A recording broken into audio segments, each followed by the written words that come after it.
এবার একটু অন্যান্য খবরে চোখ রাখি। জলমগ্ন মাঠ, স্কুলে যাতায়াতের চরম দুর্ভোগ।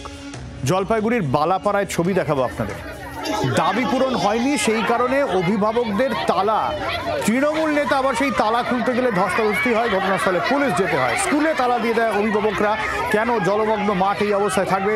বাচ্চাদের স্কুলে যেতে অসুবিধে হয় দিনের পর দিন। অনেক অনুরোধ করেও যখন সমস্যার সমাধান হয়নি, তখন অভিভাবকরা স্কুলে তালা দিয়ে দেন। তারপরে তালা খুলতে গেলে বিপত্তি।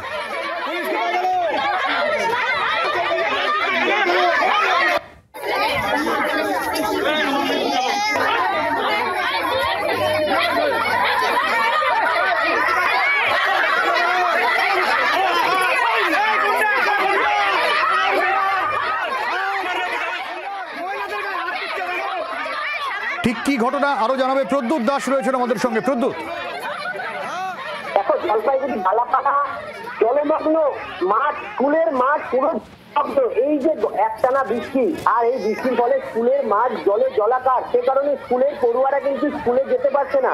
এই দীর্ঘদিন এই সমস্যা জানিয়েছে, কোনো সুরা হচ্ছে না। বাধ্য হয়ে অভিভাবকদের একাংশ আজকে স্কুলের গেটে তালা লাগিয়ে দিয়ে তারা বিক্ষোভ দেখায়।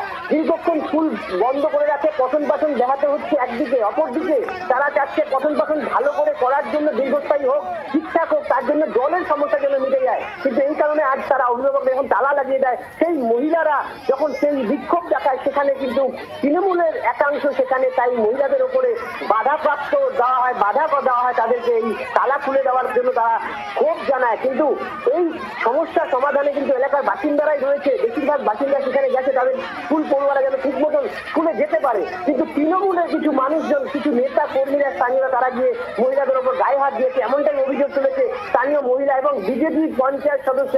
তিনি কিন্তু পঞ্চায়েত সদস্যরাও সেই আন্দোলনে ছিলেন, যেহেতু পাড়ার সমস্যা, এলাকার সমস্যা, সে কারণে এখন এই মুহূর্তে পুলিশ রয়েছে, ঘটনার তদন্ত শুরু করেছে, থানায় গেছে মহিলারা ইতিমধ্যেই। অনেক ধন্যবাদ প্রদ্যুৎ।